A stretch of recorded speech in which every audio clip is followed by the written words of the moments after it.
વિચારધારા વત્તા દ્રષ્ટિકોણ વત્તા વલણ એટલે એટીટ્યુડ, અભિગમ. અભિગમ છે એ માસ્ટર કી છે. જે માસ્ટર કી હોય એનાથી ઘણા બધા તાળા ખુલે.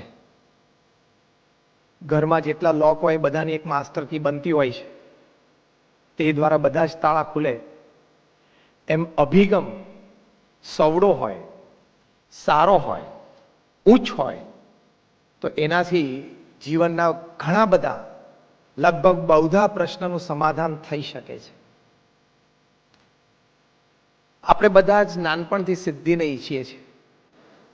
જે પણ ક્ષેત્રમાં આપણે હોઈએ, આપણી ઈચ્છા હોય છે કે આપણે કંઈક પ્રગતિ કરીને સિદ્ધિ પ્રાપ્ત કરીએ. અને મનુષ્યનું કર્તવ્ય છે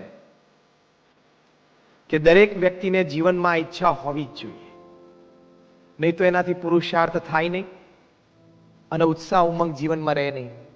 જીવનમાં પ્રગતિ અને સિદ્ધિ એની માટે તમારી શૈક્ષણિક બેકગ્રાઉન્ડ, એક એકેડેમિક ક્વોલિફિકેશન હોવું જોઈએ.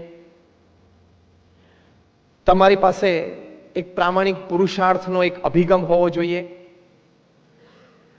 તમારી પાસે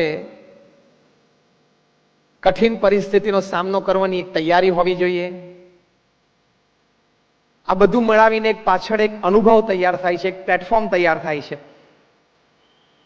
જે દ્વારા વ્યક્તિ પ્રગતિ અને સિદ્ધિ હાંસલ કરે છે. પણ અત્યારે તો આ કોમ્પિટિટિવ એજ છે, સિવિયર કટથ્રોટ કોમ્પિટિશન છે. એમાં ઘણી બધી વ્યક્તિઓ પાસે આ ઘણી બધી સિદ્ધિઓ છે. આ બધા જ સરખા પ્લેટફોર્મ ધરાવતી વ્યક્તિઓમાંથી પ્રગતિ કોણ કરશે? આ બધા જ રિસોર્સિસ જે વ્યક્તિ પાસે છે, એવી ઘણી બધી વ્યક્તિઓ છે, એમાંથી પ્રગતિ અને સિદ્ધિને કોણ પ્રાપ્ત કરશે? તો ઘણા સંશોધનો આ બાબતે થયા છે. એમાં આ ટોપ મેનેજમેન્ટ ગુરુઝ એવું વાત કરે છે, બધું જ તમારી પાસે હોય છતાં તમે સિદ્ધિ નથી મેળવી શકતા, એનું કારણ તમારો અભિગમ ખોટો છે. કશું જ નથી અથવા ઓછું છે છતાં પ્રગતિ અને સિદ્ધિ મેળવી શકો છો, એનું એક કારણ છે તમારી પાસે સવડો અભિગમ છે. કોઈ પણ પરિસ્થિતિ તમારા જીવનમાં ઊભી થઈ, એ પરિસ્થિતિ તમે કેવી રીતે જોવો છો? કોઈ પણ વ્યક્તિ તમારા જીવનમાં આવી કે જીવનમાંથી ગઈ, એ ઘટનાને તમે કેવી રીતે મૂલવો છો? એ તમારો અભિગમ છે.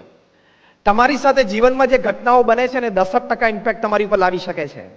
90% ઇમ્પેક્ટ તો તમે ઘટનાને કેવી રીતે જોવો છો, કેવી રીતે સ્વીકારો છો, એ બાબતે શું વિચારો છો, એના ઉપર આધારિત છે. જીવન શું છે? એક બોક્સની અંદર ઘણી બધી ચોકલેટો, અનેક પ્રકારની, જુદા જુદા સ્વાદની, જુદા જુદા રંગ આકારની ભરેલી છે. અંધારામાં પડેલું એ બોક્સ છે, તમારા અંદર હાથ નાખવાનો છે, નસીબ હશે એ પ્રકારની ચોકલેટ તમારા હાથમાં આવશે. મીઠી પણ આવી જાય, ખટમીઠી પણ આવી જાય, લાંબી ટૂંકી પોળી પણ આવી જાય. એ ગમે તે આવી જાય, એમ પરિસ્થિતિ જીવનમાં ગમે તે સર્જાઈ જાય. એ વખતે પહેલા તો ધીરજ રાખવી, સ્થિરતા રાખવી, અને એવા સમયને પણ એનો ઉપયોગ કરીને પણ પ્રગતિ અને સિદ્ધિ માટે એક પગથિયું એને બનાવી શકાય. એ જે આવડત, એને એટીટ્યુડ કહેવાય, અભિગમ કહેવાય.